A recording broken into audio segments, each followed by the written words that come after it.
Welcome to another episode of Universe Unveiled. The podcast where we explore the mysteries that challenge our understanding of history and the universe. Today, we're diving into the fascinating world of alternative perspectives with a truly unique guest. He is a hypnotherapist, photographer, and well-versed practitioner of Hinduism. Here to share his insights on the unexplained, the unconventional, and maybe even a little cosmic wisdom, we give you Jason Wilde. Okay, so it's really great to have you on today, Jason. Thank you. Yeah, pleasure to meet you. I've been following your posts on X for quite a while, actually. Yeah, and you're still following them. Yeah, it hasn't weirded you out yet. Not yet. Yeah. Okay, good. Give me everything you got. Yeah. So I guess first, you want to introduce yourself and tell Sarah and I and our listeners, who is Jason Wilde? Yeah, so Jason Wilde, he's 50 years old, and he grew up in Napanee, Ontario, Canada, which is a place you would never have heard of unless you've heard of Avril Lavigne. And that's where I've been to Napanee, actually. There you go. There you go. So yeah, I grew up there. I grew up in a Christian family. My mother's hardcore Baptist. So, it was, church all the time, every chance you could get. The church was literally a block away. So a lot of our life was spent at the church, a lot of family stuff. And, when I was 8 years old, I had an encounter with something that I really can't explain. It was down off the back of my parents' house, but I'll get back to that later. Okay. And we'll just go through, who I am, and then we'll go back to the story. But sure. Yeah. So anyway, I grew up in Napanee. I ended up, going to college, university. I have a BA in sociology. I have a little ECE like degree from Niagara College, and I have a postgrad in addiction studies. Okay. So in my teenage years into my early 20s, I became a massive alcoholic. Ridiculous, drink in the morning all day, every day. And I went to work and did all this until I didn't, until I got fired. I became homeless. I lost my wife at the time. They got my house, they got the car. I had nothing. I lived in a shrub, basically, in a little strip mall, until some man came up, and he asked me if I wanted to go to a meeting, and I refused, and he came back, and he kept coming back, and eventually I went, and I started going to AA meetings. That's what he was talking about, right? Mm-hmm. And so eventually I got clean and sober, and I went back to school. I got my postgrad in addictions, and I started giving back. So I started to put that compassion into. I wanted to be the man that helped me, right? So that's what I started to do, and I got into doing addiction counseling, and I worked in Ottawa for a little while at a small methadone clinic where I did just basic maintenance counseling with individuals who were suffering through addiction. And after that, I got a job with Correctional Service of Canada. So I moved out west. So I went out to British Columbia, and I started working at the Maximum Institution, Kent Institution. It's in Agassiz, BC. Okay. And I worked there, and worked there for a while. It's worse than what the movies would ever portray. The closest movie or series I could ever get to accurately portraying what it's like to work or live in jail is the series Oz from HBO. I don't know if you remember that show. Mm-hmm. But that's about the most accurate portrayal you can get of prison. So anyway, nasty. So I worked there for a while, and then I used my counseling skills, and I got into the women's jail in Fraser Valley, which is in Abbotsford, BC. So I started working there as a counselor. And my contract ended up running out, and I had to go back to the Max. And I went back to the Max, and I had an incident happen to me where I got hurt by an inmate. And so I took some time off, and I decided I'm going to go to Nepal. Why?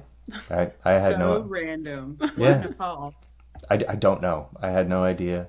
And so I just went, and I trekked around, and I went to Kathmandu, the capital, and I just wandered around and I started looking at things, and I thought, oh, cool, someone was talking about this airport up in Lukla, and it's apparently the highest airport in the world. So I said, well, I'm going there, and flew up there and landed, and I started trekking through the mountains, and I hired a Sherpa, and the Sherpa took me to this monastery called Tengboche Monastery, and it's way up in the mountains. Like, there is no car that can get there. You have to walk. We're talking probably 5 or 6 days from Lukla just to get there. And I started hanging out, and I started, just talking to the people, and I used my guide as a translator, and we started talking, and I became a student, and I joined the Buddhist temple. Yeah, as a freakish Westerner that, has no idea what he's doing at all. What a turnaround, though. Like, the polarity there is just insane. Totally. And just wild. And the stuff, like, I could read some of the stuff, and they were baffled. They didn't know why I could read it. Like, I was reading their scripts. I didn't know what it meant, but I could pronounce it perfectly. And I lived there for about 90 days, and my master came up to me, and he said, you got to go. He said, you got to get out of here. I'm like, well, what are you talking about? He's like, you got to get out of here. He goes, you're not a Buddhist. He goes, fuck off, basically. He said, you're a Hindu. He goes, get out of here. Just get lost. And I was like heartbroken, I'm like, oh my God, like, I love this place, and I cried and I wept and I begged at his feet, and he gave me nothing. Just get out of here. And he wouldn't give me any response. So I left.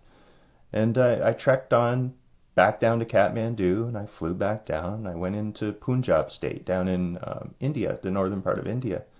And I wandered around in India until I found a man. Not a boyfriend, but a teacher. Yeah, a teacher. And I woke up one morning and in a tea house. I don't know if you guys have ever been to a tea house, but they're basically just ramshackle hostels, like a hostel for travelers. Right. I came out early in the morning, and there's a man levitating in the yard. Wow. Or like, yeah. And he knew I was looking at him. Okay. And I'm going like, What the fuck is going on? yeah. And so he saw me looking at him, and he just gives me a look, while he's levitating. And I walked over and I rolled underneath him. It's just the first thing I wanted to do. I was like, you crock of shit, and I'm going to roll right under you, mother. And there was nothing there. There was nothing there. Wild. And so I started talking to this man, and he took me in, and he became my teacher. And he taught me a lot of philosophy, and he taught me about Dharma, Hinduism. And he told me, you're a Hindu, You are from Bharat. You are a Hindu. And so Now, is that where you picked up your skills that you use as a hypnotherapist, or? Yeah. I picked up all those skills from him. And All kinds of goodies, I'm sure. Yeah. And eventually I had to come home, and I spent quite a few years there, and I just lived there and, did whatever the hell he told me to do. And it worked. And I came home, and I quit corrections, and I started working back in addictions again. And I went out to Bowen Island. I don't know if you know where Bowen Island is, but it's off the coast of British Columbia, off the coast of Vancouver. And I worked at a celebrity treatment center. So I did addiction treatment for high profile people, not just like actors and things like that, but like high profile GMs and hockey players and baseball players and that type of thing. And then I worked there for a while, and I moved back to Ontario. My dad got sick, and I moved home to look after the family, and here I am. And Here you are. That's kind of my backstory. Yeah, I did work for doing some photography in that time, so it was like contract work. So when I worked in corrections, I had 10 days off in a row, and so I could take those 10 days, and then I could travel and do photography on the side, because that's just what I like to do. I love the natural world. If there's a hike or a mountain or anything like that, I'll climb it, and that's just my thing. I love doing it. I don't know why. Are you still doing work with Nat Geo? Oh, not anymore. Everything has pretty much went automated.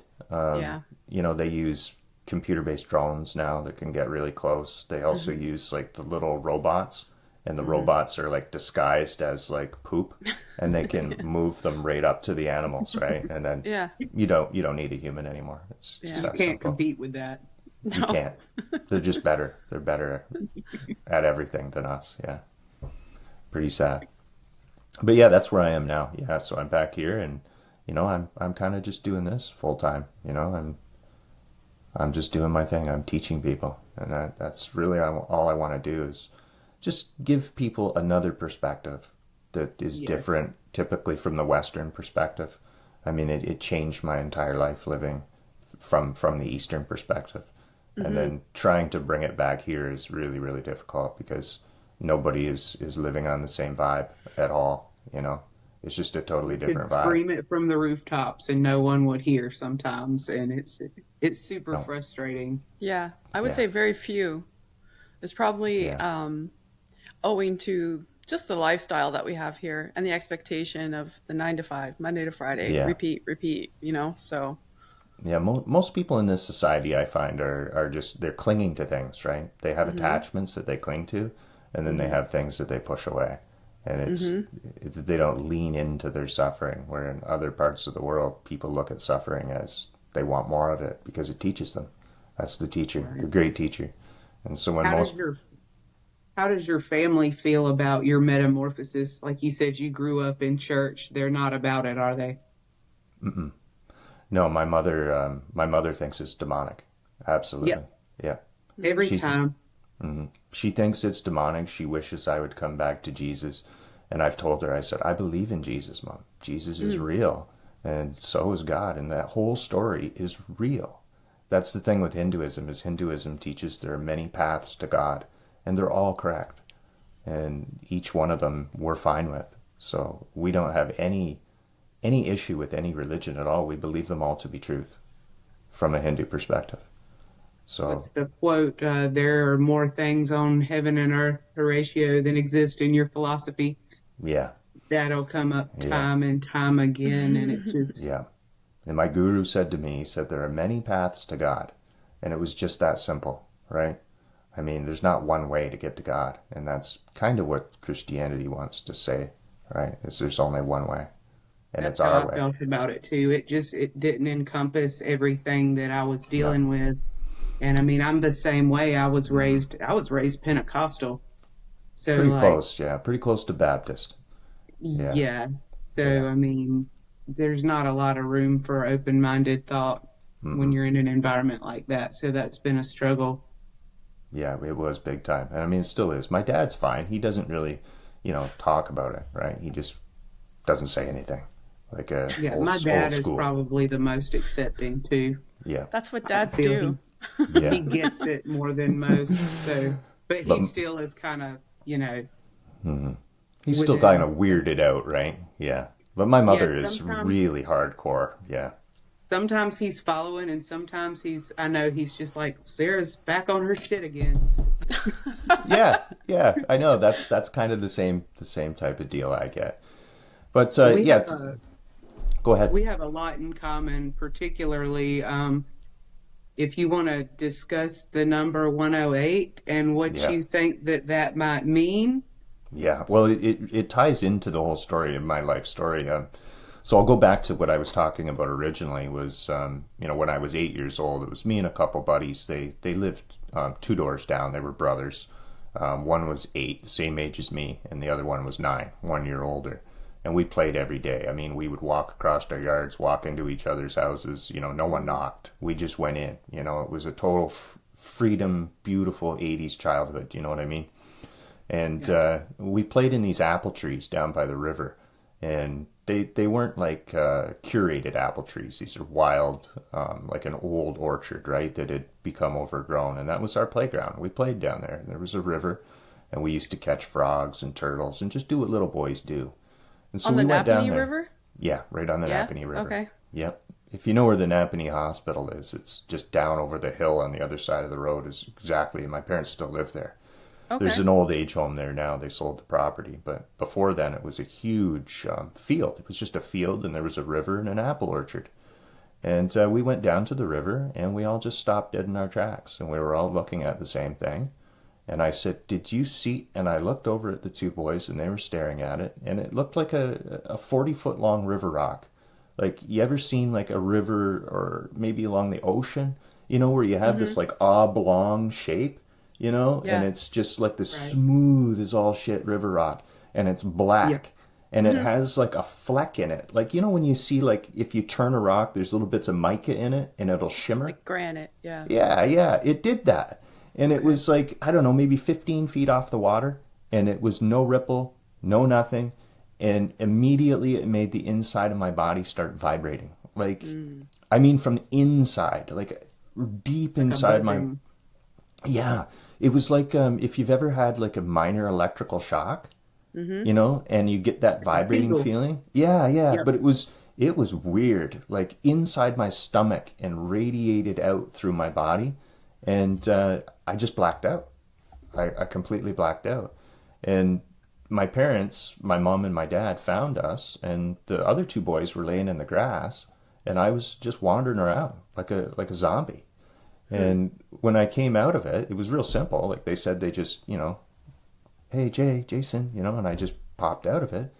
And I said 108, that was it. And that number, whatever that thing was, whatever that craft was, it put that number into my head. Like, it put it right here, right there on my forehead. And it was there forever.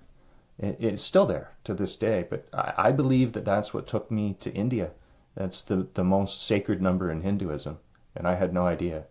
The 1 stands for one God, and the 0 stands for nothingness, and 8 stands for infinity. It's flipped on its side. It's the most amazing. It's the most holy, most auspicious number in all of Hinduism. And so I can only surmise or guess, because I've been guessing for years, as to what that was. It was either something was protecting me, or it was a messenger. So I don't know which one it was. Either something protected me and gave me the number 108, or that was the message. The other boys, they did not get the message of that. And the other boy, the oldest one, he won't talk about it. He won't talk about it to this day. He just, nothing. You talk to him, he leaves the room. He gets all like teary-eyed and goes and hides, basically. Yeah. Have you ever mentioned hypnotherapy to him? Yeah. I'm sure you have. Yeah, he's a big no. Yeah. Big no. He wants nothing to do with it. It scared the living bejesus out of him. Yeah.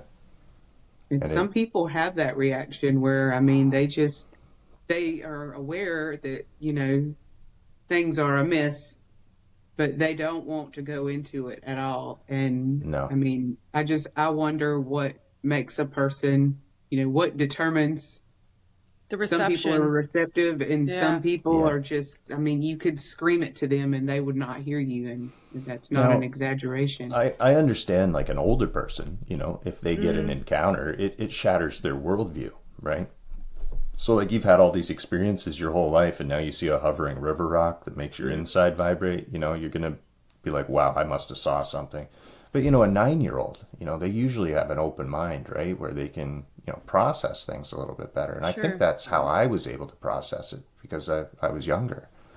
Yeah, but maybe the experience for each of you was... It could have been different. Delivered differently. Yeah, it could have been a different message. Who's to say, right? But the other boys, as far as I know, the one that talks about it, he says he didn't receive a message, but I don't know. Yeah, he could be keeping that to himself, for all I know.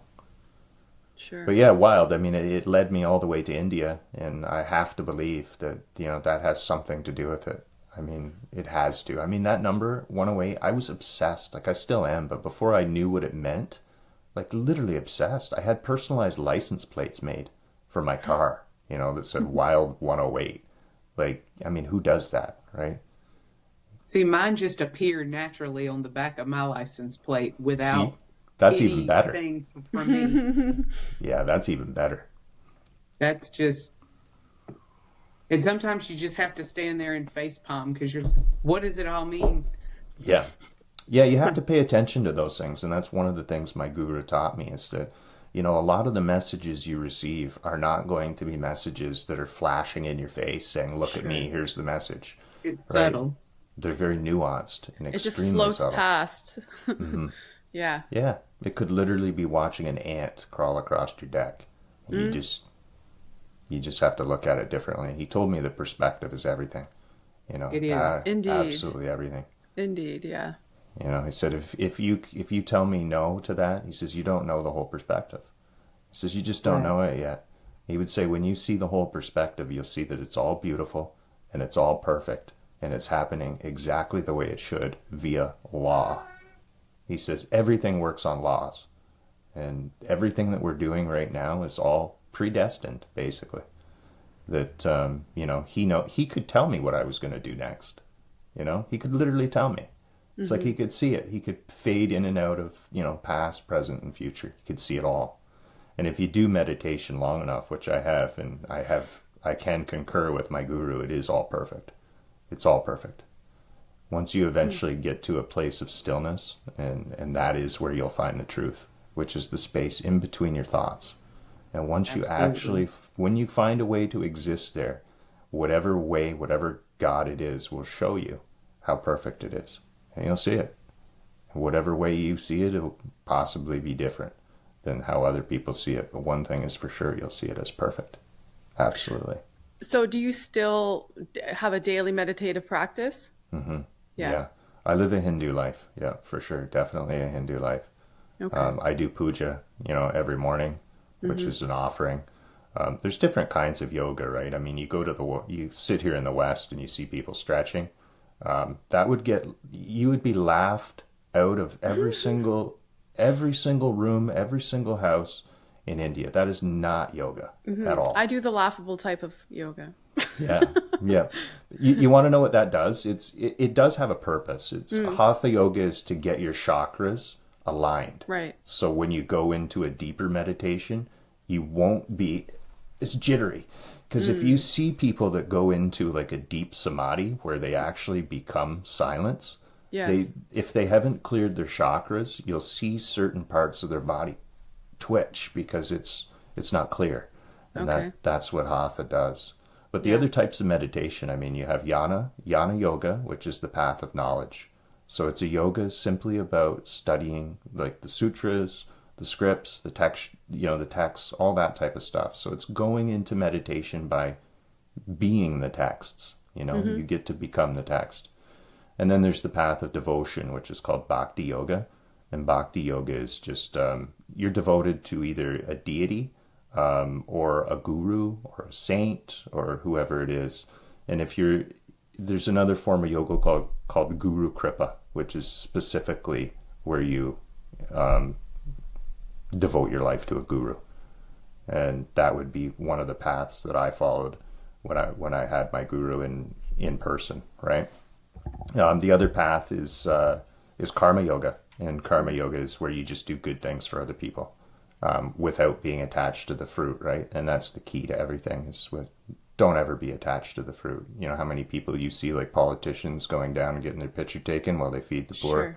Really, they don't give a flying fuck about the poor at all. Right. Indeed. Because they don't. Yeah, they don't. And the people that really do the work don't get their picture taken, and you'll never hear about them. That's right. And that's the truth. Yeah. Yeah. But those are the main paths of yoga, and you can morph in and out of each one of them, or you can follow one path if you want. Follow multiple paths, because there are multiple paths to God. Lots and lots and lots. A lifetime of practice and learning, for sure. Yeah. Yeah. And you just find whatever method works for you. And my guru told me, he said, every method is a trap. He said, you can choose one method, but eventually it will become a trap. He said, you can only take the method so far, and then at the end of that method, you have to either lay down and die or choose another method, to get you to where you want to go. But they're all traps until you reach the ultimate Brahman, which is, merging with God, becoming one. True for everything, really. Yeah. Yeah, he was a good teacher. I mean, he taught me a lot of great things, how to compare, the soul to God and how we relate to God. And it's just so beautiful and simple. Everything is simple that is beautiful.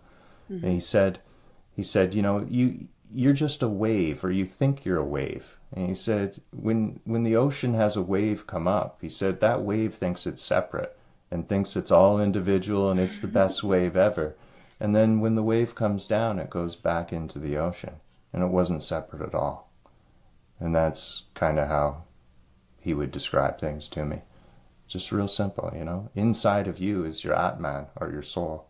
And that's a tiny droplet of God. That's so fortunate, though, that you had someone to guide you through that part in your life, because a lot of people don't. And I mean, that's part of why you're here, is because a lot of people are dealing with this, and a lot of people are having to just raw dog it alone and figure out what the hell is going on, and they feel crazy, and all their friends think they're crazy, and their families think they're crazy. And I mean, that's a lonely road for just no one to ever get it, ever. And yeah, it's a very, very lonely road. Yeah, definitely. It's important to talk about, and that's why I love that you're doing that, like on X, and, you know, because people need that right now. People need guidance. I mean, yeah, I just want people to see a different perspective. They just get locked in to one perspective. And if you just turn just your head slightly and see it from a different angle, a lot of things can change, you know, just from looking at it on a different angle. I've had so many things that I've hated in my life. You know, I've said, oh, I hate this. I'm never doing this. That sucks. And then you get forced to do it. And then some of those times I've found that I've loved those things more than I ever hated them. That's you true. know? Yeah. I have a tendency in my life to do things I strongly dislike just because. I can't even tell you why. No, it's good. Yeah, that's leaning into suffering. Yeah. That's working on your attachments and working on, you know, what you push away. You know, if you're not working on what you're pushing away and what you're clinging to, then you're not doing anything. Nothing. And I don't mean that in a good, positive way of doing nothing either. I mean that in a negative way.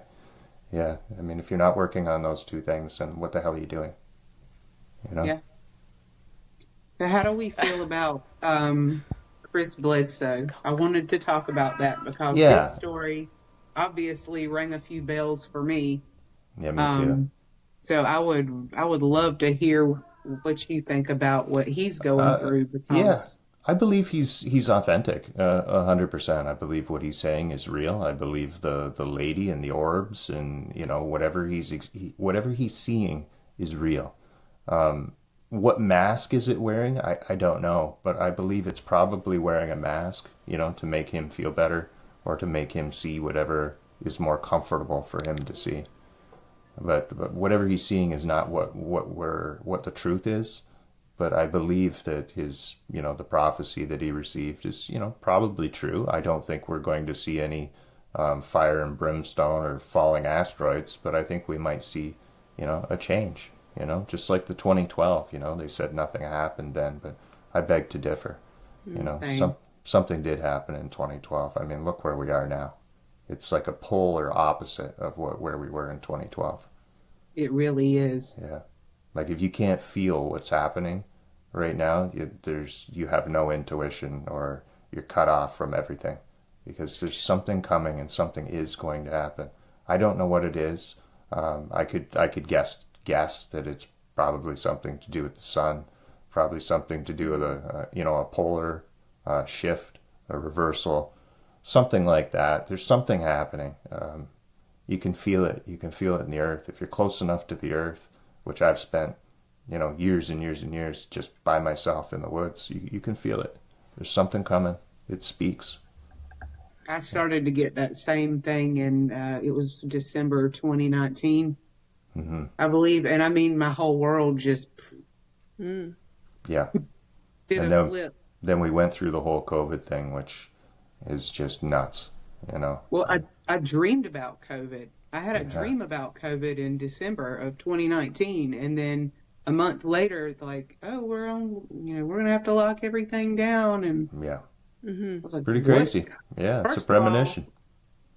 I was juggling, you know, what do with COVID and, you know, the plague, or, you know, at the time it was the end of the world at the time. It was. So I have this in this hand, and then I have, why did I dream about it in the other hand?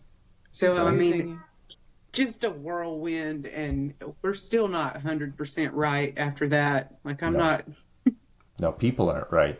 No, No. people are Yeah. different. They're different now. who Absolutely. I was before is dead. She just is not.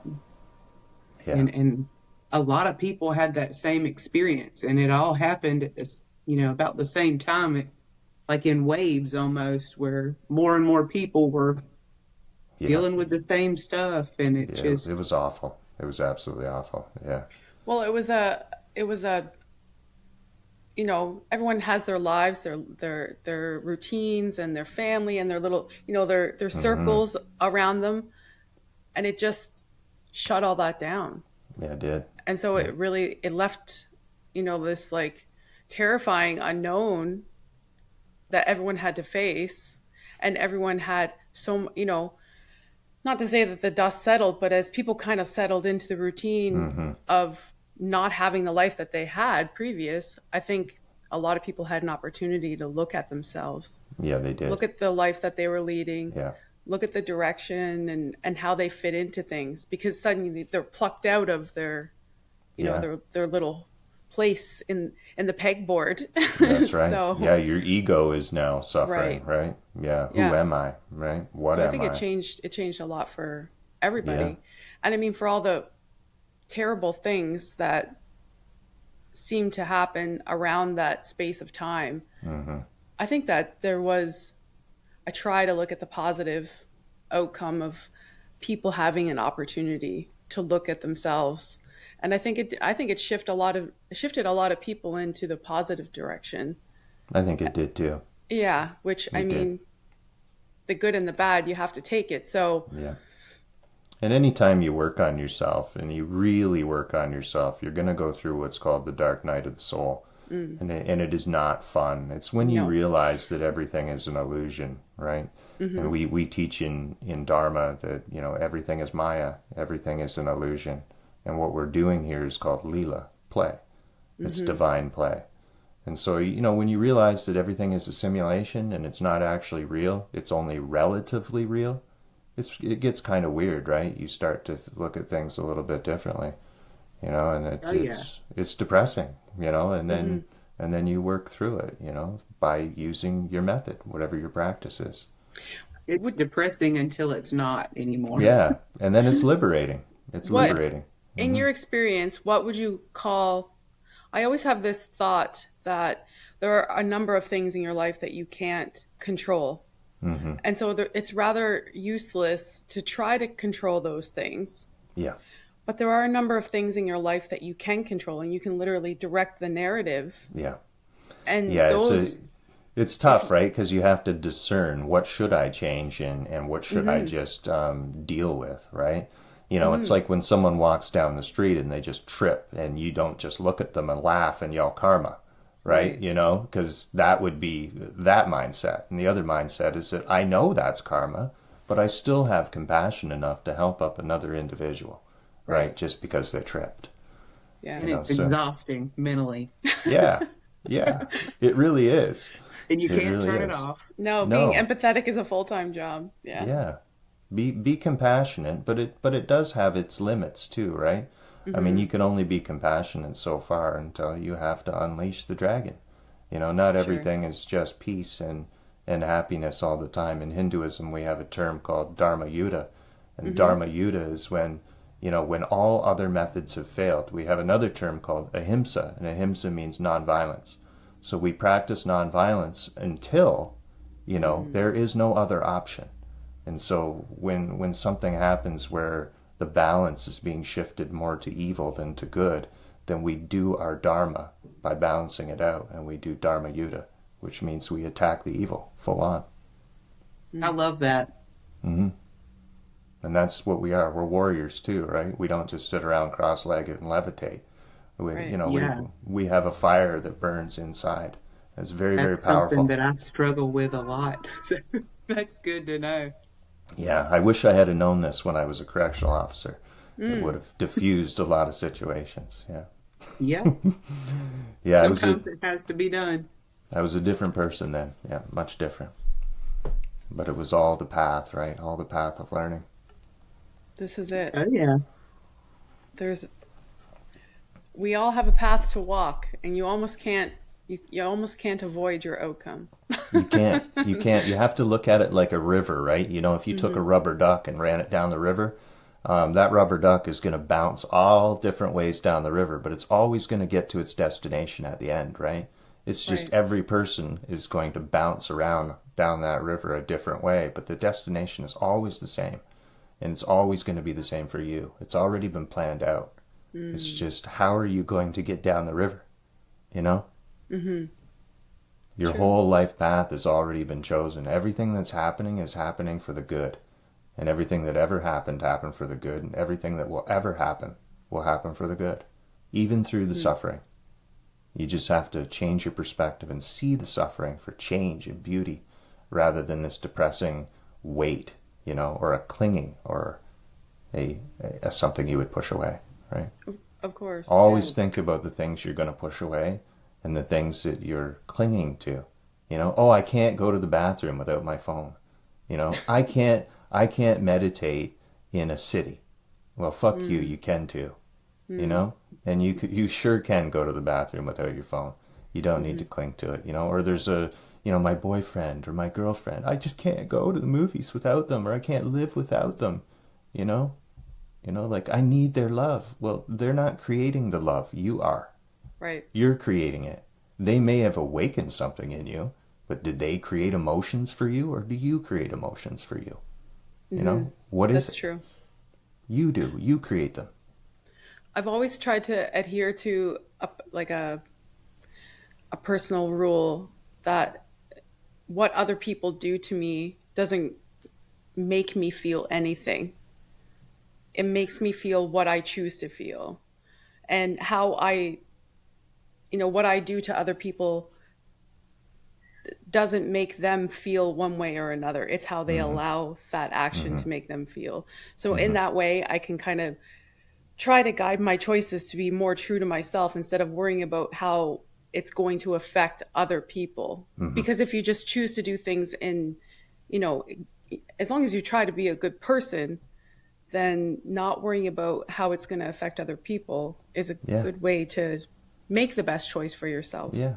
And you have to look at the other person that's causing the harm to you. Right. They're the one that's suffering. Yes. And they want you to suffer the same way that they are. Yeah. And it's that simple. So, I mean, if you look at that person and look at them with compassion, like, this person's really suffering. You know, look how angry they are. Look how upset they are. Look how they're not handling it. You know? And then you have to have compassion for them. Hard. Really It's hard exhausting. to do. Yeah. Yeah. But, It's you know, exhausting. if they keep continuing with what they're doing, then there's also, you put people in their place too, Right. right? You know? You know, can come and fuck shit up if you need to. Following Dharma doesn't mean you're just a pushover. Sure. Right? It just means that you have extra skills where you can diffuse a situation, and if they all fail, well, then we go back to, sticks and rocks. Right. I like the idea of having permission to do that when needed. Yeah. Yeah, and you do have permission, but it usually takes people sit down and they meditate on it, and then they discuss it, and then they meditate and discuss it. It's not like, the White House where they get into a war room and start pressing buttons, right? Yeah. True. I'm kind of interested in hearing what your thoughts or theories are on a pole shift. Just because I've read a lot of your expos about it, so. Yeah, I mean, as much as I can tell, I'm a pretty layman when it comes to, researching that type of stuff. I'm more into, the philosophy and stuff like that. But I can tell you, like, Ben Davidson, I don't know if you follow him on I've heard of him, on yes. X. Yeah. He's Sun Weatherman. I think that's what his handle is. But he's really into it, and I've been following him, and I've been following, the research papers. That's really what I follow. And when you look at the research papers, the pole shift was moving at 10 kilometers a year, and then it went to 20, and then it went to 30, and now it's at 40, and it's approaching 60. So if you have a North Pole that's moving exponentially faster every year, I mean, I don't have to be a scientist to figure that out. Right. Do you know what I mean? Like, that's pretty common sense shit. You know, if you have that thing moving that fast and the other one isn't moving that fast, Danger, well, you just Ranger. yeah, right. You just have to look at, just regular dynamics in physics of what's going to happen. And that I'm pretty sure that's going to happen. I think it'll happen by the 2040s. I think it'll be undeniable by the 2030s. I think they will have to say something, but they will keep it as quiet as possible with the least amount of harm in the background. Because if they were to actually say something, I mean, you'd have full-on chaos and carnage, looting in the streets, things would burn. It would be civil war, chaos. All the worst parts of the Bible. Yes, it would. It would. So in the meantime, they're going to build bunkers, and they're going to move populations around to different countries to create strife, to keep the issue somewhere else, right? And if we keep the issue somewhere else, we can build bunkers. No one will have any idea. We're going to build all these AI robots because all the people that die, we're going to need some servants. And that's who's going to be catering to the elite, are these AI humanoid robots. And they better hope that we all die. That's an abysmal outcome. Yeah. Yeah. But, if I survive... Thing is, I'm sorry. I'll teach my kids exactly who to look for. And when they open that door, we'll be waiting for them. And if it isn't my kids, it'll be their kids. And if it isn't their kids, it'll be theirs. Because I'll pass that story down forever. And it will become a new text. Yeah. Yep. We're going to be in the next Bible, y'all. Yeah, I think that's I'm really excited. Very true. Yeah, very, very true. There will be What a another blessing. Yeah, right? There'll be another text written. Now, whether Christ returns or not, I don't know. I really hope so. I The believe scary this. thing is how long they're going to sit on it, though, until... As long as look they at, can. like, the UFO thing. It's just... We're all pretty sure, right? The And they're UFO still thing is just like, obvious. I don't know what you're talking about. Yeah, it's So, obvious. I've seen one. They're going to sit on it until it's way too late. They will. They'll sit on it until their technology looks exactly like what the ET technology is. Yeah. I think expecting the government to perform responsibly at any junction is too much. It's a stretch, right? We do have a pretty terrible track record so far, so... I know. Yeah, God help us. That's all I can say at this point. Yeah. Yeah. Let us help ourselves. Coming. That's what I think. Yeah. Prepare yourself. If you want to live. Most people don't want to live in a world like that, right? I would take it on. I like to do the hard things, you know? Yeah. Just like JFK said, right? We don't do it because it's easy. We do it because it's hard. Yeah. Yeah. I always like that quote. That is a good one. Yeah, but be prepared. Get somewhere that's high ground. You want to be away from the ocean, at least probably 2,000 to 3,000 miles from the ocean. You probably want to be extremely far away from large bodies of water, like the Great Lakes. Uh-oh. Like for me, I'm right on the Great Lake. Yeah. So I'll have to get out of here. Up into the Canadian. I'm going to be the first one to die then. Georgia. Just hope it's quick. Yeah, it will be. It'll be very quick. Yeah. I can almost see the Great Lakes from my window, so... Me too. Yeah. Yeah. It'll be a wave, a very big wave. And then that wave will slosh back the other way when everything starts to settle. Like a bowl of soup. That's exactly it. Yep. Yeah. And then you're going to have... Go ahead. Do you think that we're at a critical point in humanity, though? And like maybe, like I was saying, the waves of people that are just like having all these weird experiences. Do you think that could be what we're being led into? Or, it feels like we're going to battle, does it not? Yeah, it does. Feels like we're going to battle, but it's with what? Right? Yeah. What are we going to battle with? It could be AI.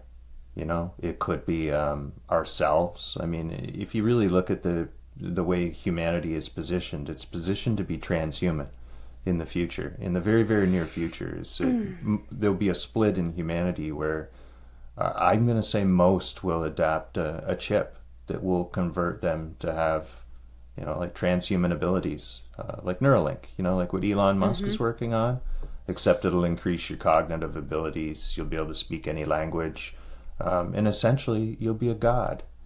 And so the first person who gets that capability will actually be a god. And people will know they're not a god, but they'll still treat them that way. Right. Because they will have the ability to fly. They'll be able to print something out of their hand. They could shoot an energy weapon.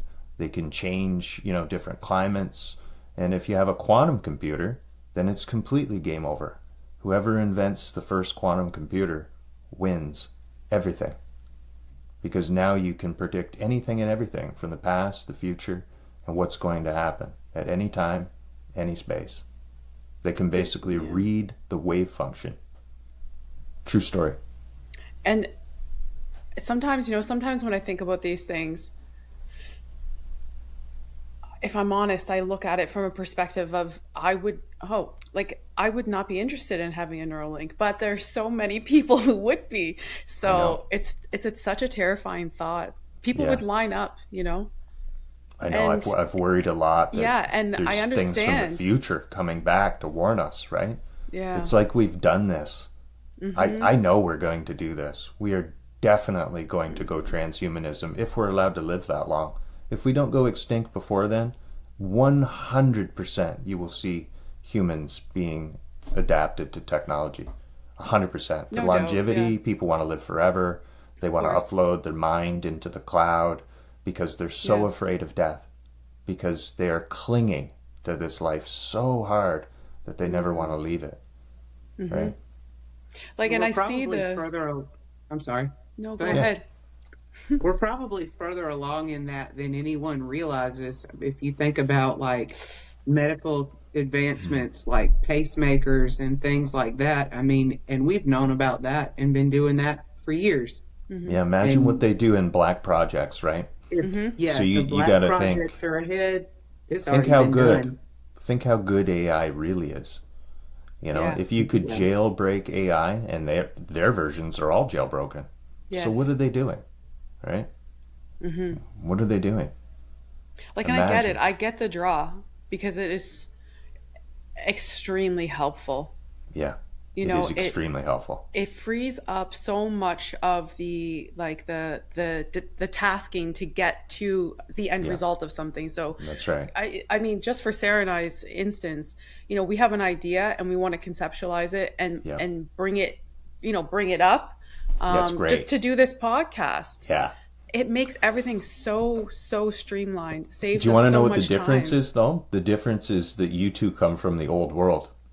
Yeah. So you understand how it's beneficial, right? You have had to do things the old way. Right. And so you know it. But now with new people coming in, they don't know the old way. They just know type it in and get it. And what happens if all that fails someday? You're going to have an entire generation or multiple that don't know how to even tie their own fucking shoelace. Literally. Indeed. Yeah. And we're almost there right now. Yeah. Yeah, it's not getting any better for sure. Oh no, day by day it's getting worse. Absolutely. And that's why, you get people like you and me and all of us together and we talk about things, you know, and we just put it out there in the zeitgeist. Plant a seed and maybe it grows. That's true. Pray that it grows. All you can do is plant the seed. Yeah. Plant the seed and then whoever is listening will either allow it to grow or shrivel and die. It's up to them. Yeah. Living forever. Whatever's going to happen is going to happen anyways. So it's always going to happen exactly the way it's supposed to, and it's always going to be perfect, even if it looks like a living hellscape. Trust me, it's still perfect. Yep.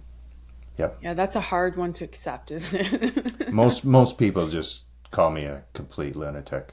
But I've lived a very bizarre life. I've went all the way around the world. I've met more people than most people will ever meet. I've talked to people in so many different languages through so many different translators because I just wanted to know so bad.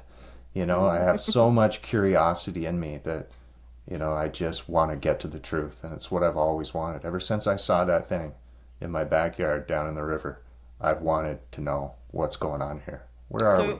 Would you say, this is almost like a silly question, but would you say that encounter is what set you on your life path? 100%. Yeah. Yep. Without a doubt. Yeah. 100%. That was all put there for a reason. Yeah. Mm. Just like everything in your life is put there for a reason too. Mm. Have you ever had another experience like that again? Nope. Never. No. Never once in my entire life have I. And I mean, I have spent years in the deepest Sasquatch country, UFO country you could ever imagine.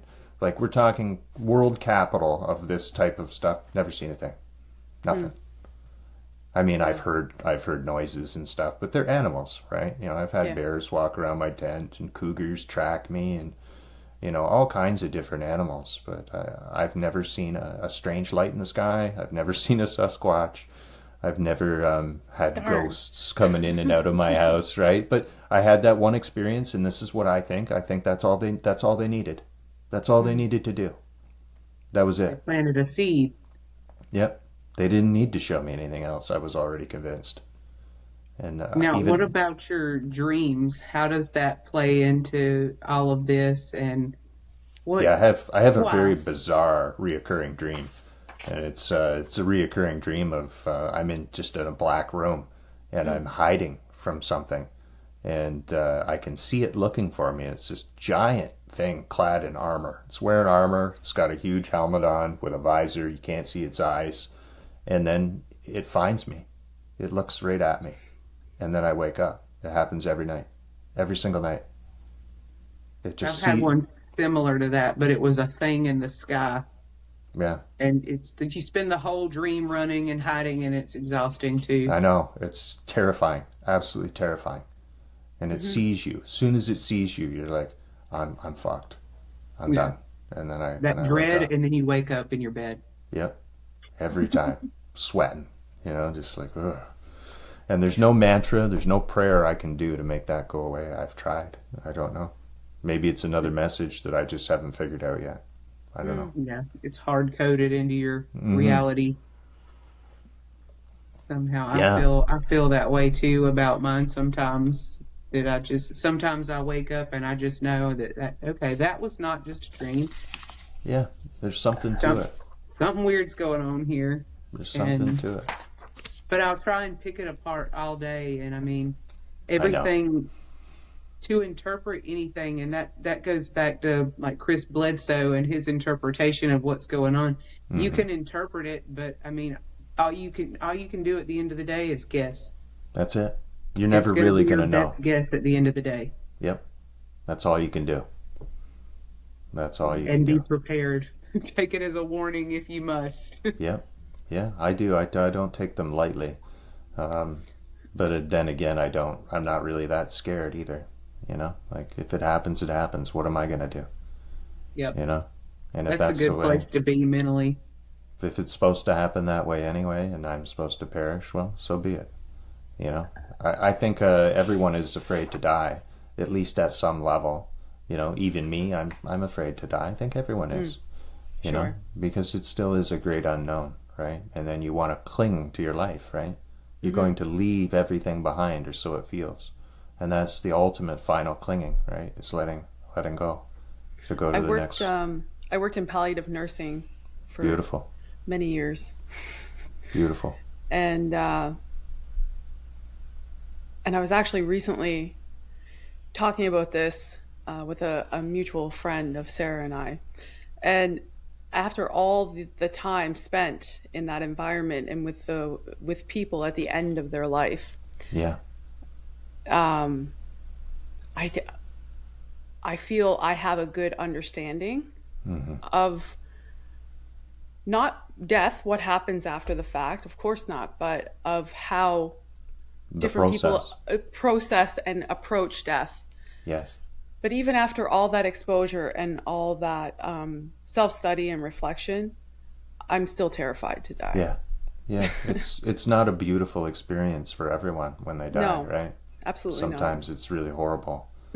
Everyone should have that experience where they either work in a hospice or volunteer at a hospice to just understand death. I mean, we in the West run around our whole lives escaping death, and we hide death. We hide it from children. And if you go to India or you even go to Nepal, one of the first things I noticed is that when when the burial pyre is lit, the family is all around the burial pyre, right? Everyone sees death. There's a city in India, and it's called the City of the Dead. It's called Benares, and it's a city where people go to die. And so you'll go there, and you'll see old men and women sitting by the edge of the sidewalk with their begging bowl, and the bowl is to pay for the pyre. So as soon as they have enough money to pay for their pyre to burn themselves to death, then they can die, right? And so they're literally on their deathbed, and they're just waiting in a lineup to be burned. And then if you look down at the end of the river, there's children sifting for gold teeth. So the reality is, it's a paradigm shift, right? Where you see raw, real beauty happening right in front of you, and it's eye-opening, because we just hide here in the West. We put a mask on everything. We try to make it prettier, right? And less alarming. Smooth out the rough edges. Yeah, well, life is alarming, so leave it for the professionals. Yeah, I know, right? Yeah, you got to be regulated to do that. Yeah, that's right. Yeah. A bit of a topic shift. When I said I read a lot of your ex-posts, I meant it. Good. On a side question, actually, do you have a background in writing? Because I really enjoy the way you write your posts. They're so engaging. Yeah, I love to write. I've always loved to write. I've been a big writer. I used to write short stories all the time. Okay. I'm a really concise writer, so I'm not one of these writers that can write a big, frilly, fluffy novel. I just write short stories. I'm super concise. I just get to my point. I don't know what it is. Sarah and I appreciate concise. Good. That's good. Yeah. I think it's from being a report writer. I could write reports that were super concise, and then that way you don't get in trouble. The less you write, the less you can get in trouble. Get it out in as few words as possible. Yeah. Anyway, I wanted to ask you that. One of the other topics that I was interested in getting you to speak on, so geographical anomalies and like archaeological discovery. A couple of your posts, specifically about the pyramid in Alaska. The Black Pyramid. Yes. Yeah, it's a legend, right? It's a complete legend. I mean, Tom DeLonge talked about it, and he said that his insiders were saying that it suppresses consciousness. Okay. That was what he said that it was used for, based on his insiders. Whether those insiders were feeding him a line or what, I don't know.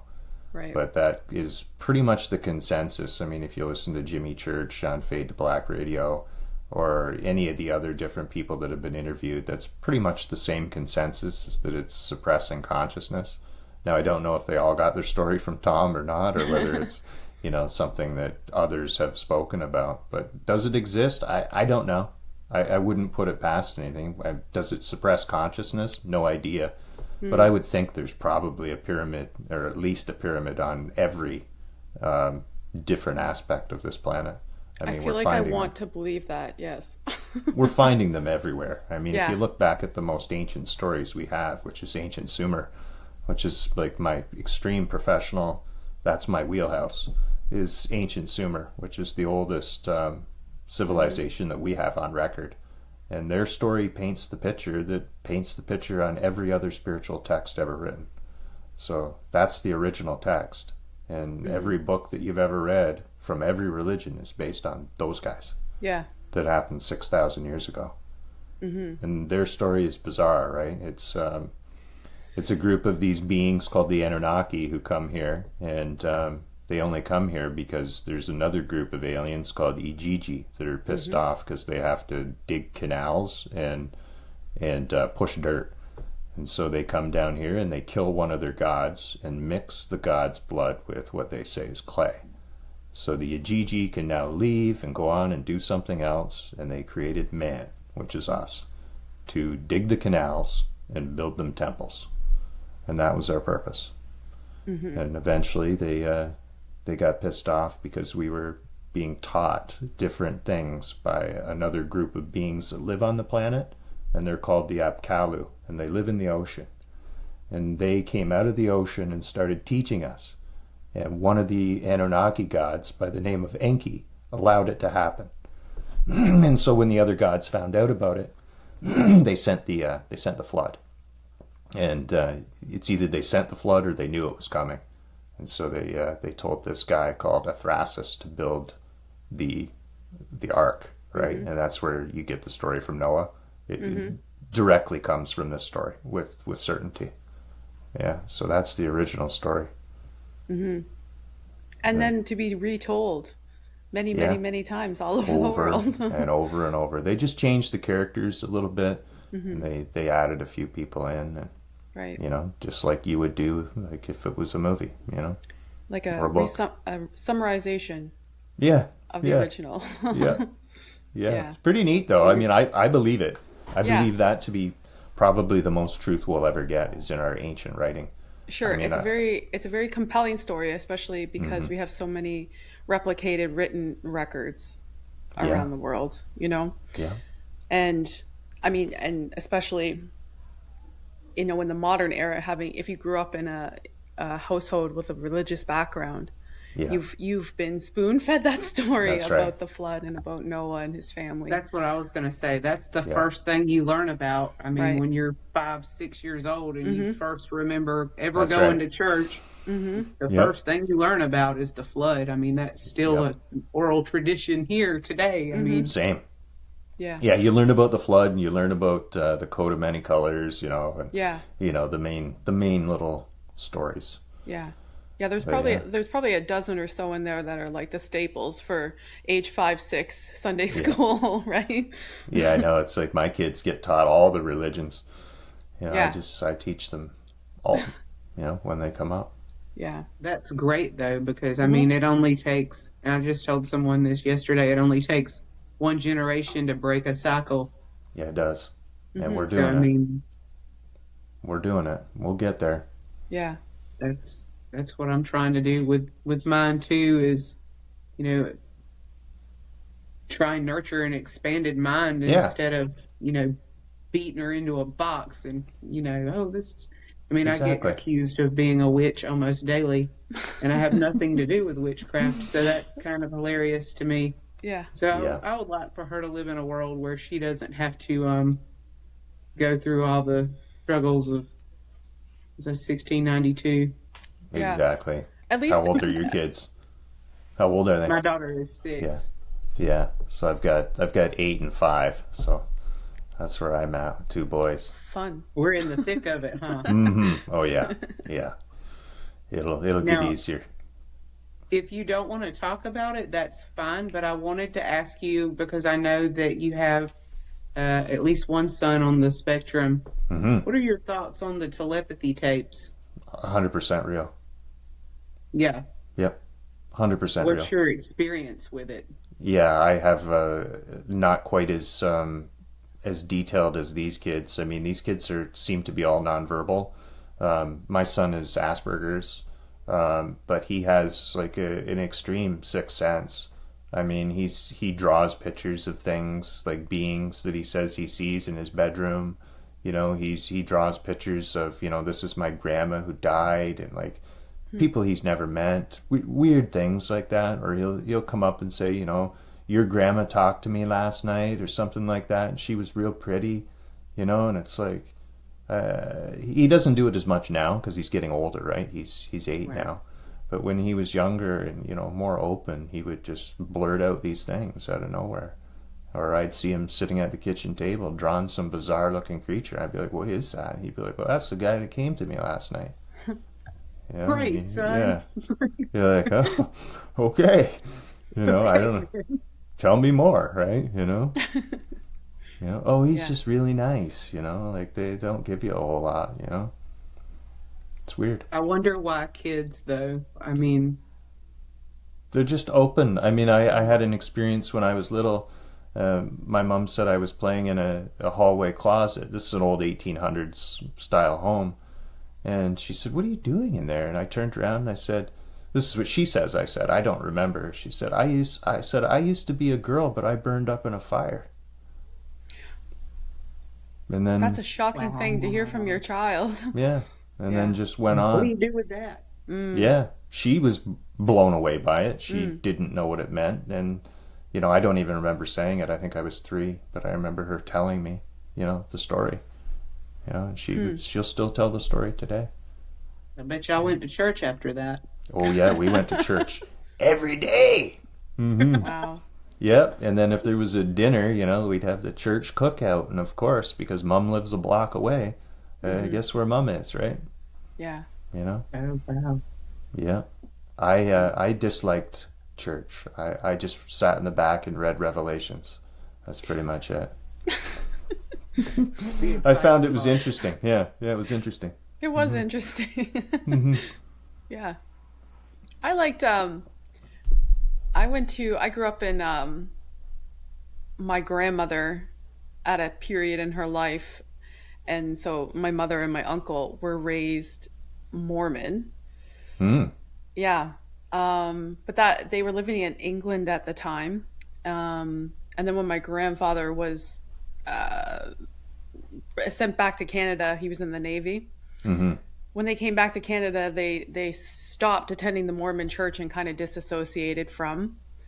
And then when I came along, my Nana put me into Sunday school at a United Church, which is like the other end of... Yeah, big time, yeah. Mainstream. So, and to be honest, she's never given me the story of why she stepped away.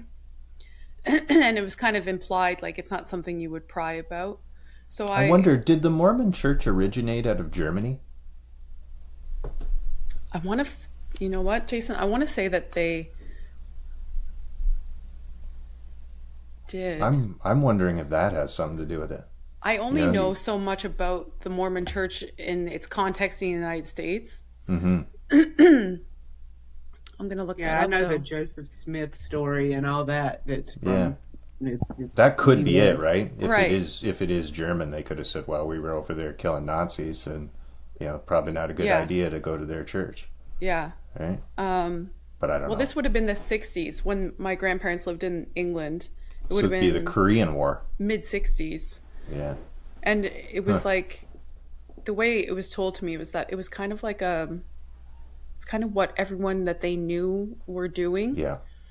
And then when they came back to Canada, they just stopped going to church altogether. Weird, and never tell you why either, right? Yeah. Just, we're going here now.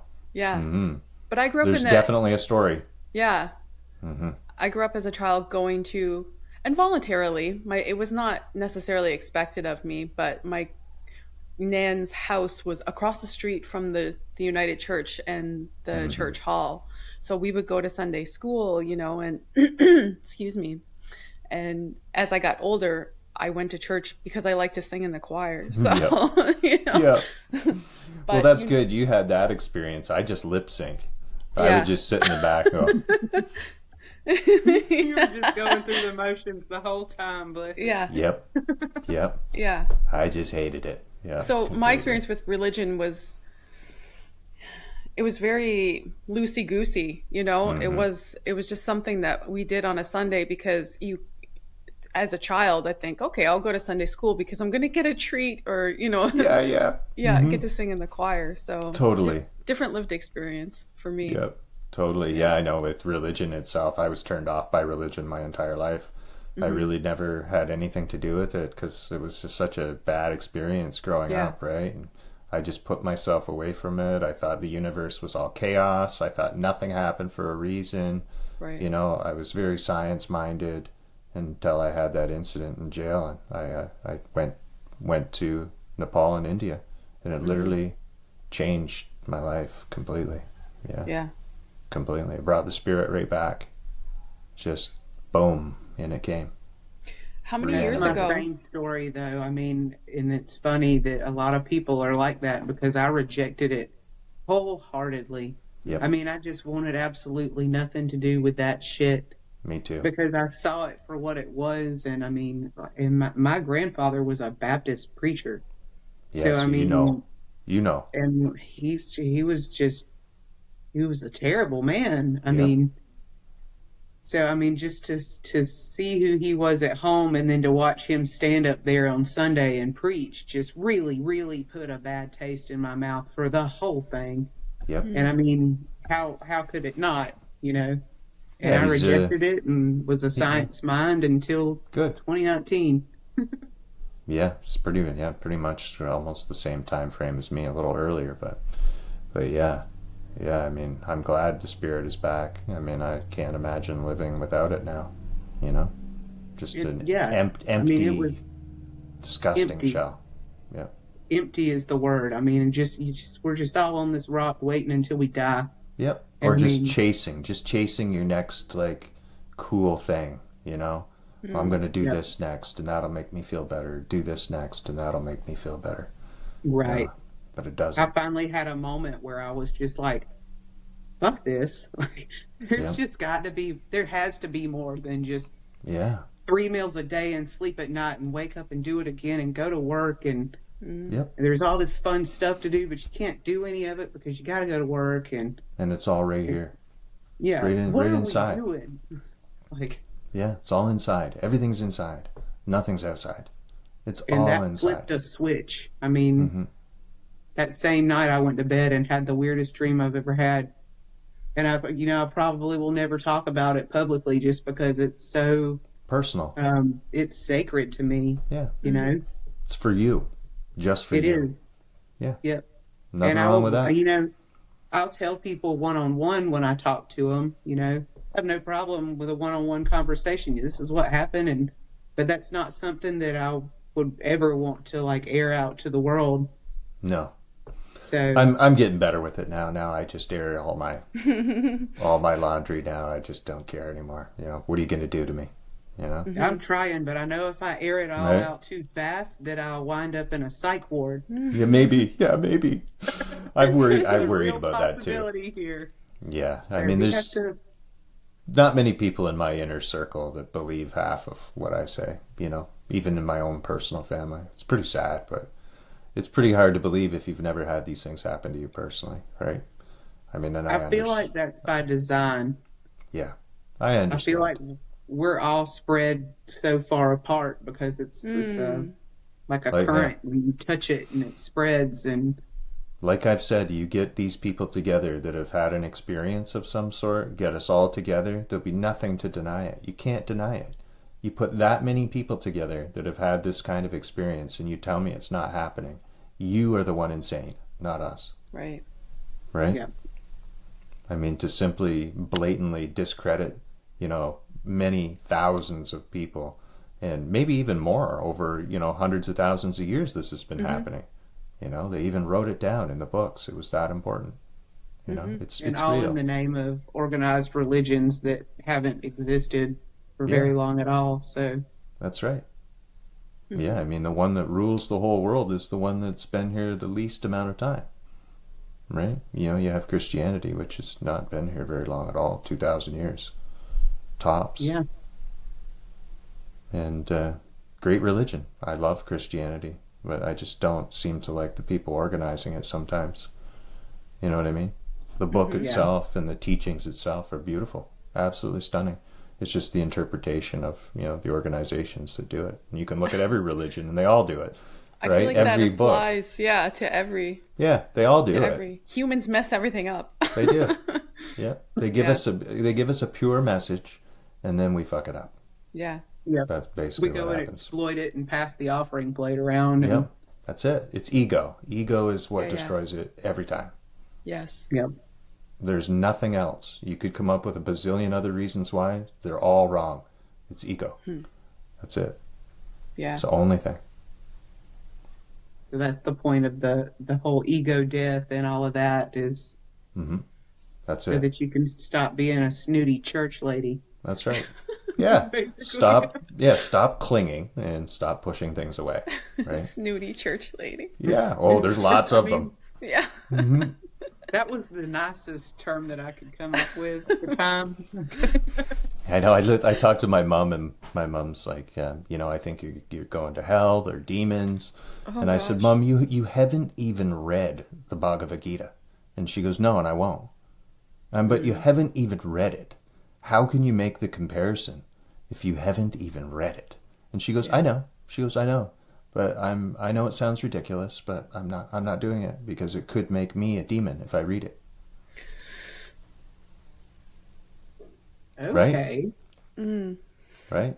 That's And some of difficult to these work are a with. lot of people. These are people that don't even believe in UFOs, you know? Like, you don't And believe if in they do, they think UFOs, they're demons. right? You don't believe in UFOs, but you believe that if you read a book, you'll become a demon.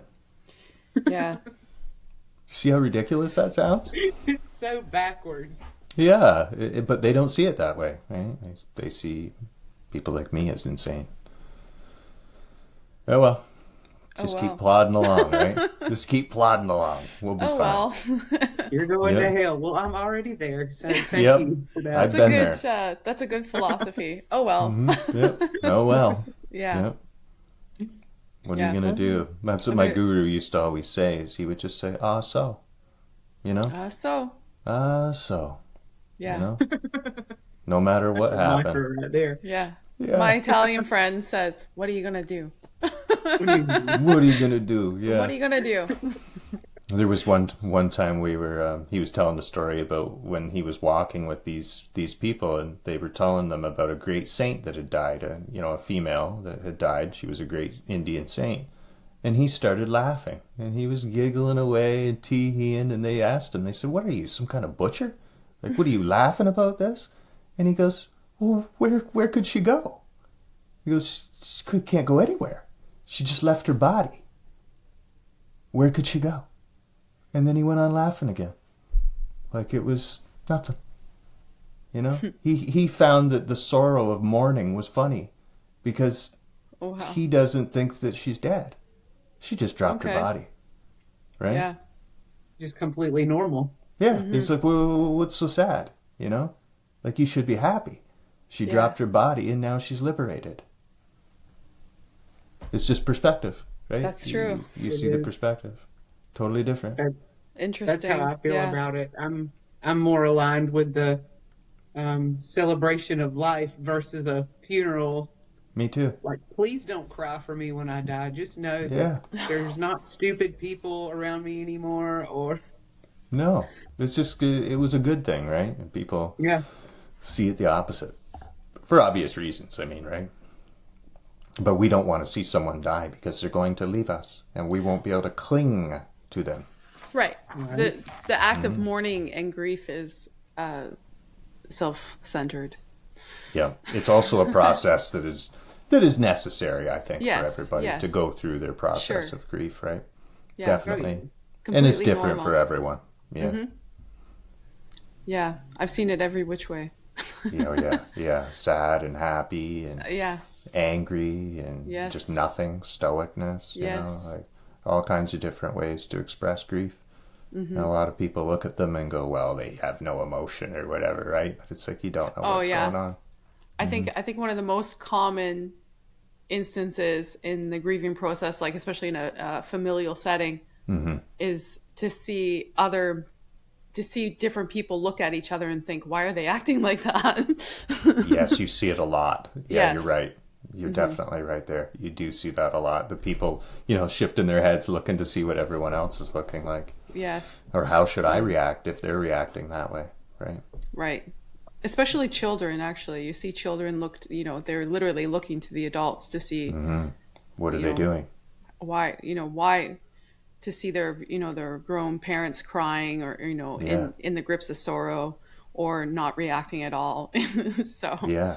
yeah. And I think we're seeing that change a little bit. You used to never see a man cry, they're always stoic, and sitting there with no emotion. But I think we're seeing more men with emotions now.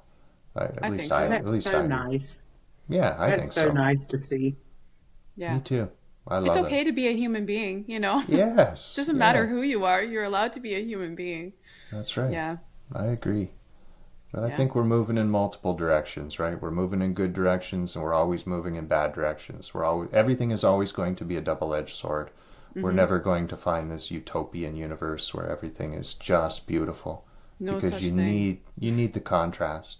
Without the dark, there's no light, and without the light, there's no dark. They have to have a balance, and God is both sides of the coin, right? Definitely both sides. You know, there is an evil and there is a good, but there is God above all of it that is the puppeteer of both, for sure. And it's just a beautiful, intricate dance that eventually, you know, you'll find the meaning to. It's like reincarnation, you know, like if you want to be God, you have to be everything before you can be God. Otherwise, how would you know what it is to be God if you haven't been everything? And so in reincarnation, you know, you become everything, and you understand what it is to be that being, or to be that object, or whatever it is. And then you pass that, whatever tests are in that life, and then move on to the next, and the next, and the next, until you eventually merge, or you decide to stay. And that's what they say about the gurus. Is the great gurus are ones who have reached enlightenment but choose to stay. One of the greatest stories is from one of the Hindu stories, is where there's a demigod. He's not even a demigod. His name is Hanuman, and he's a giant monkey. Monkey and, god. And Hanuman saves God's wife that was kidnapped by a demon. And so for his reward, God, or Ram, says, Hanuman, he says, I am going to make you basically God now. And Hanuman says, I don't want to be a god. He says, I want to worship you. That's all I ever wanted to do. And so he just let him worship him forever. You know, just beautiful stories, right? You have the option to be a god, but you chose not to. Beautiful. I don't think I could do that. I don't know either, but you'd have to wait until you get that opportunity and then see what you would do, right? It's You never know. You just don't know what you're going to do. I learned that when I was a correctional officer. You know, you don't know what people are going to do in an emergency until an emergency happens. And there are responders and there are not responders. There are people that will just curl up in a ball. I've seen it. I've seen humongous men curl up in a ball. I've seen people freeze where they just stand there and do nothing or freak out, you know. And then there's people that respond. It's just built into them. They just respond to things, and they're really good at it. And people that you would never imagine, you know, like really small little people, you know, just come right in there, just fierce. So yeah, it's good.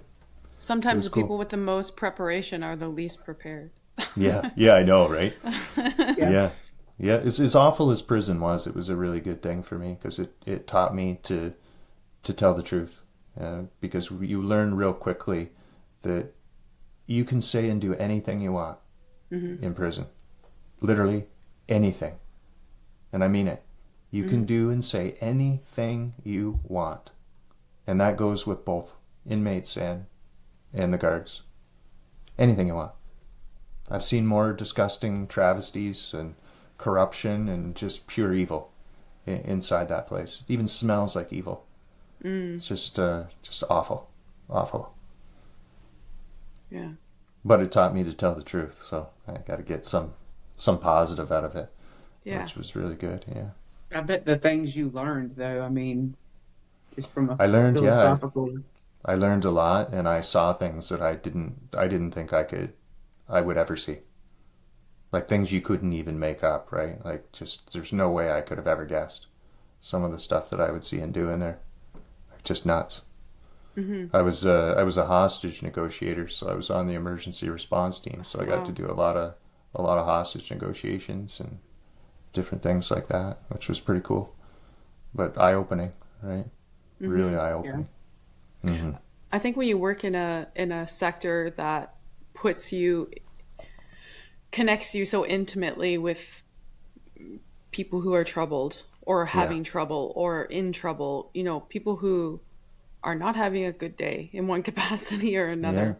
Or I worked with some pure evil, like Robert Pickton. You know Robert Pickton? Yes. He was my inmate. Like I worked with him directly. He had his own unit, his own wing. No one lived with him, and he never talked. Just creepy, super creepy. Yes, very, very. I have a silent obsession with true crime, so me too. Yeah, me too. Quite thoroughly devoured that story. So I used to read the book while I was watching them. Oh my So gosh. I would read the book on the guy, and I then like this inception. I would just look over and I'd be like, oh, there he is. Yeah. Oh, wow. And then turn the page. It was fascinating. I did it with like 3 different guys, so they had books written about him. Yeah. Yeah. I just work the unit and sit in the bubble and read the book. Yeah. You know, tap When on you the said- glass. When Here's you the book. said where you worked, I just didn't want to come right out and ask, but yeah. Yeah. Yeah, I worked Wow. at Kent Institution. I worked at Mountain Institution in Fraser Valley for women. Yeah. And they're all federal, so they're all Yes. long time, right? Yeah. People are doing 2 years plus a day. Most people do life, Yes. especially in the max, right? Yeah. But really, really nasty people. People you'll never hear about on the news. The news really won't tell you about some of the worst crimes ever because they're really In not Canada? meant. No. In Canada, yeah. They're not meant for the news. I could tell you about different killers that you've never heard of. And you'll never ever see a documentary on them because Yeah, it's they're terrifying. too heinous. Yeah. Yeah. In Canada, we don't have We don't have the death penalty. the death penalty, and we don't have true and honest freedom of the press either. So Oh, not at all. It's state sponsored. We have Yes. state sponsored press here, so whatever you see in the news, it's just not real. yes, friends At all. friends that I have in the United States, they will ask me, like, is that true? And I think, please don't look at our news, because I know. it's whatever the news in Canada says, it's actually the other. It's the opposite. It's kind of like Quite literally. CNN. CBC Yes. is like CNN. Yeah. It's Yeah. very, very similar to CNN, which is just Unfortunately. terrible. Yeah. Yeah. It's hard. It's a hard go for a truth seeker in Canada these days. Let's just say that. Yeah, you'll just get canceled in Canada if you're a truth seeker. Absolutely. Yeah, they'll cancel you. Anybody with a spine or anybody that wants to at least ask a question to the nation will be canceled. Yeah. That's how You it are not works here. invited to the party. No, not at all. Wait until they start jailing us for having an opinion like the United Kingdom. You know, that'll be I'm gonna next. claim refugee status and go to the States before Yeah, that me happens. too. Yeah, we'll come to Georgia, all right? Yeah. How about we'll just bring our guns and come there and then We got a lot of guns here too. handle it? It's true. Yep. It's true. Canada, I think a lot of people have the perspective that we are not allowed to have guns, but that's not the case. No, actually. I mean I've got 10 guns myself. I mean, and I'm basically a yogi, you know? Yeah. It's not that we don't think you don't have guns, it's that we think that you're too nice to use them. Yes. I wouldn't Well, count us out. Let's I'm say not that. one of them because I've Yeah, I definitely wouldn't count us out. I've definitely Yeah. operated a firearm and meant it. Yeah. Yeah. So Well, y'all don't. just let us know if you need the assistance of the American South. I can round Well, up a posse or We'll We send do. you the Start a smoke movement. signals. We do. We're down. Yeah, we're down.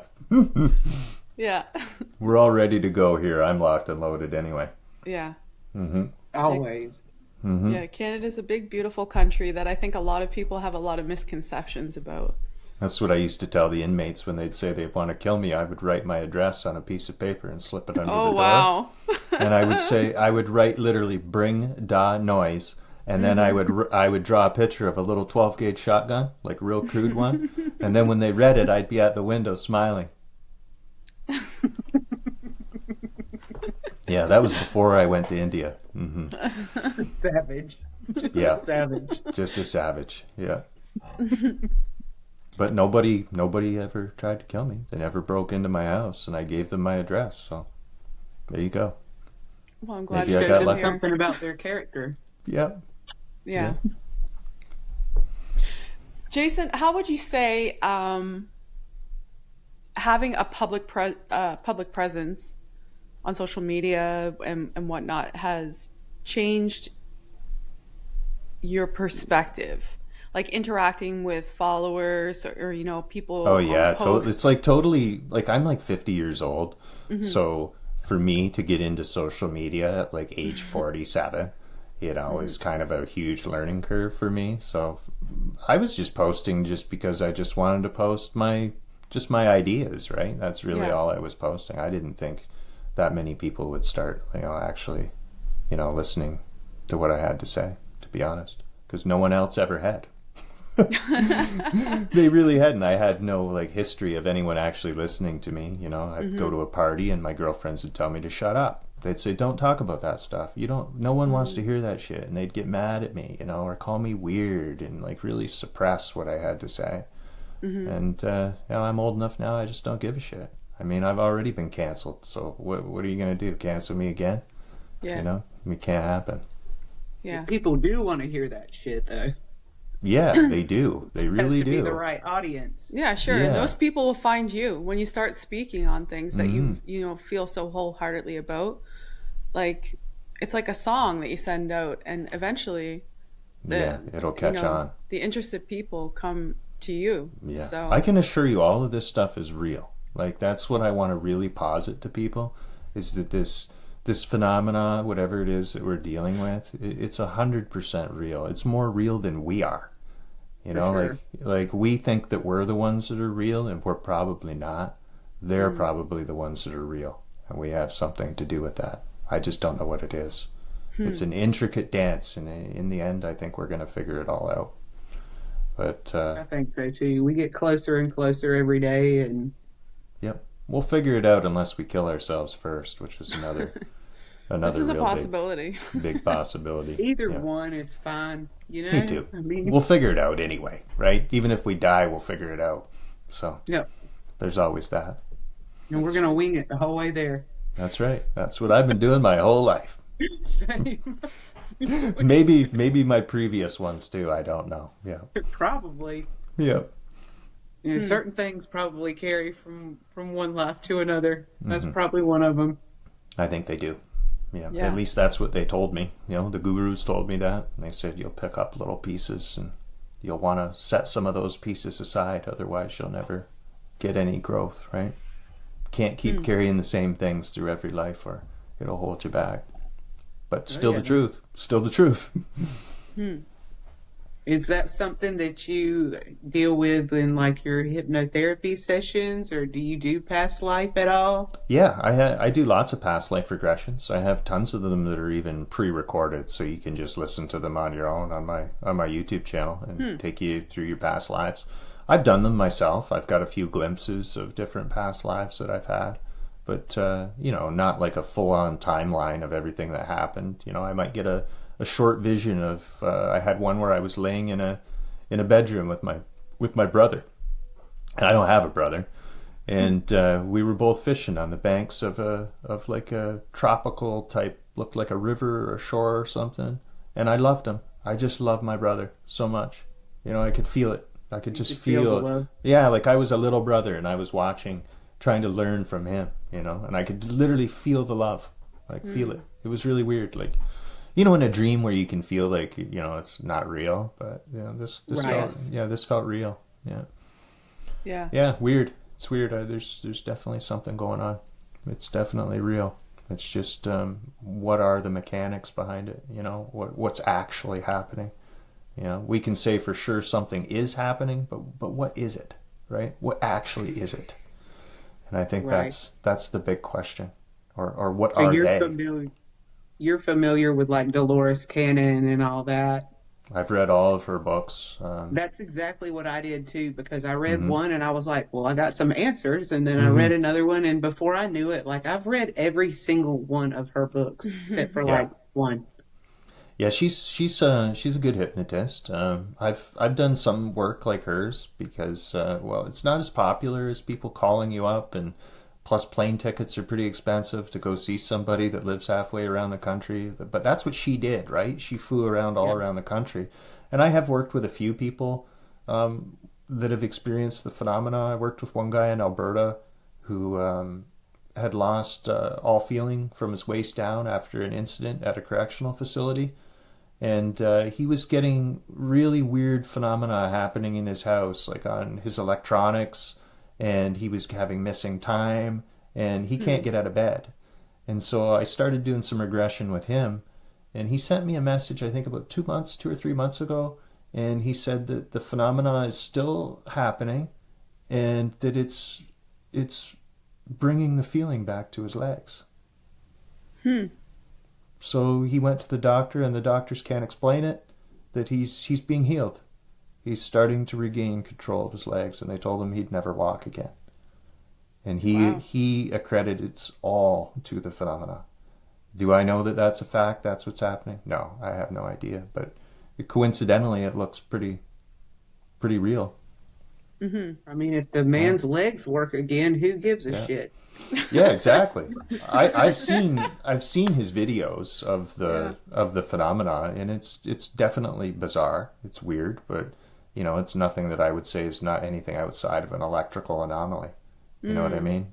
But but that's what they do. They play with electronics. They play with electricity as well. So like I was going to ask you about that too, about the lights and the random electrical interferences.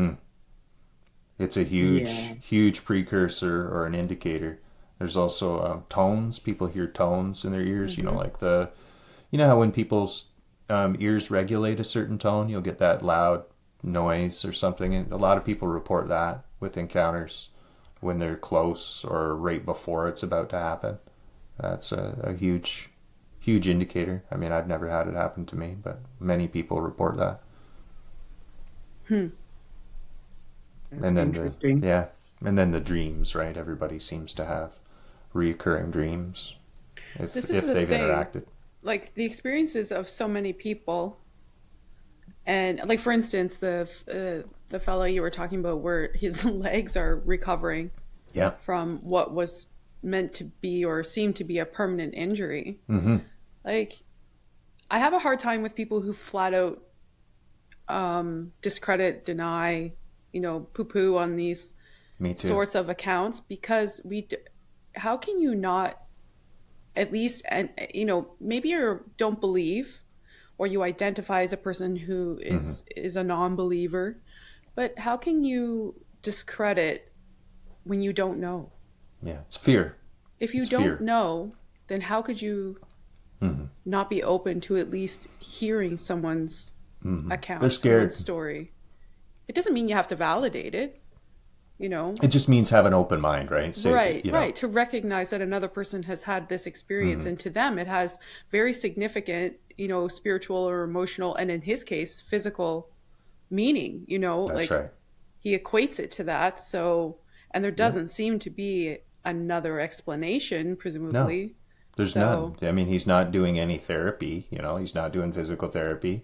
Right. He's not taking any miracle, pharmaceutical drug that's going to grow his spine back. It's like, it's just bizarre. It's weird. It's like a healing. Yeah. And he's very happy about it. Of course.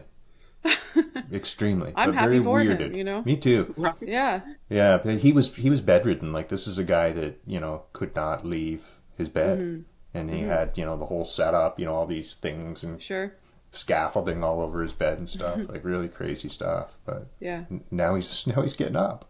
So there's that. Yeah, that's a big thing for me, is that I try to not outright deny anything because I don't know, I don't know. So I don't know either. And I had an open mind, and when I saw my guru levitating, the first thing that went to my mind is he's faking it. And I'm open, and I'm an open-minded person. It's just, it was so mind-bending. It's like, this guy has to be tricking. But in my mind, I'm like, why is he tricking when no one's here? Why would he do that? And then I just rolled underneath him. I was just like, fuck this. I'm going to find out. To roll underneath. Yeah. I had to know. That's a good retelling. I like that. Yeah. It was just so strange. I would have had to do it too. Just to make drag a hula hoop over right? I think it's like a Western thing, right? Where we just have to do it. I don't know. Yeah. It's like testing a hypothesis. Yeah. Yeah. All right. What Sarah, else we got? What else you got? You doing okay, Jason? Yeah, I'm good, man. You're good? Yeah, I'm fine. Okay. We talked about hypnotherapy. We did. Do you have anything you want to talk about, Jason? Like, do you have anything coming up? Yeah, no, I got nothing coming up. No, nothing. That's an honest answer. No, I don't have anything coming up. I basically just post on Twitter. Mm-hmm. I go out for walks, do some photography. I look Mm-hmm. after my kids, and I read the Mm-hmm. texts, and I meditate. And that's pretty much what I do now. You know, It I sounds just, wonderful. yeah, it is. It's good. Kids go to school, and I meditate, and I clean the house, and Yeah, read the that's great. texts, post a little bit here and there. It's a Yeah, That's full, good. well-rounded life. I mean, Absolutely. yeah. so After it Yeah, can it's, be done after losing your mind. That's good it to can know. be there you done. go. Yeah, After all your trouble and strife and yeah. working to become something somewhere else, Yeah, you I get just to want to help. relax. All I Yeah. want to do is help. That's it. I just want to help people. It's what I've wanted to do my whole life. Just help people. And Mm-hmm. that's it. And it's almost like a calling too, though, that comes with all of it, that you recognize it in other people and you want to help them. And that becomes your new goal, is to just, Yeah, I let don't care who's people. listening, but I'm going to say this. I just Mm-hmm. want you guys to see you for what you really are and not what you think you are. You know that little story in your head that you tell yourself, of what you are and who you are The and how it all narrative. is? Yeah, it's just not true. It's not true at all. And it's a lie. And it's a lie you've told yourself forever Mm-hmm. and ever and ever based on all your experiences and everything that happened to you. But you're not that. You're way more. Way, way more. There's beauty, just magical beauty inside of every one of us. And then if we just let our guard down long enough and let our ego relax long enough and let our mind quiet enough, you'll see it. You'll feel it. And you'll hear it deep within your soul. Deep. Would that also be your advice to someone who is going through maybe like a dark night of the soul, or This too shall pass. It will. Hmm. It'll pass and you'll shine brighter than you've ever shone before. And that's not a what if, that's a promise. It's 100% promise. I don't really give what ifs. I mean, I've done a lot of public speaking in my life with, celebrities and all these different people. And for sure, it's a promise. I don't bullshit. I don't fuck around telling lies. It's real. And you will. You just have to have the patience, right? And that's one of the hardest things I've ever had to work on in my life is patience. And be patience. patient with yourself. Not with others, with yourself. Because when you're patient with yourself, you'll always be patient with others. And so you have to look at that. When you say I'm not patient with others, it means you're not patient with yourself. Mm. And that goes with everything. Basically everything you say, right? I hate people like that. Well, find out why you hate people like that, because it's in you. That's right. That's why. It's right there. Yeah. And even if it hurts, even if it feels really icky, just go there. Go to that space and just sit in it and feel icky. Mm-hmm. Because that's what you need to do. Is, lean into the suffering. Yeah. My Sitting your own mess. my guru used to say, he would say, hold on tightly, let go lightly. Mm. So it just means, you don't have to, let it all go with one drop. You can let it go a little bit each time. A process for sure. Yep. Mm-hmm. And just keep it going like that. And you know what? If you fuck it up, so what? Big deal. Oh, well. None of it matters. No, it doesn't matter at all. It's all divine play. It's all Leela. Yeah. It's all meant to be. The biggest winners in life fail. And that's just the truth. Mm-hmm. Right? You have to know what it is to fail to be a winner. Every time. Yep. Definitely. Those are my words of advice anyway, just from what I've learned. They're very That's great wise. advice. Yeah, it is great advice. Yeah. That's probably what I would say too. That and find the others. I mean, Find your Find friends. the others. Yes, I know. I know. I agree. find people who get it. That way, you're not Yeah. just alone in it. I mean, That's even right. if it's someone online or Yeah. Yeah. Anybody. I think that's why your following is what it is because people are, struggling internally, and then they find something and it sticks, and it's you. That's good. I mean, that's what happened to me. I'm scrolling and I'm like, who's this guy? Mhm. I don't know, but that makes sense. And here I still am. So That's what I Yeah. try to do, is just make things make sense and make them really simple, because they are. Everything and mostly is make it real. accessible. Mm-hmm. It's simple. I mean, Everything is simple. It's yeah, real simple. And people complicate things way too much. I don't know why. definitely. Yeah. So, if people are looking for Jason Wilde, where do they find him? They can find me on my X profile. You can just look for Jason Wilde, or you can look at my photography website too. It's just jasonwildephotography.com. And, I don't really sell anything on there. It's just if you want to look at some nice, There beautiful was some great landscapes. landscape stuff on there, though, when I was looking at it. Yeah. Yeah, you can take a Like look at some. I got Nepal pictures in there too, in India. You can look at some of those.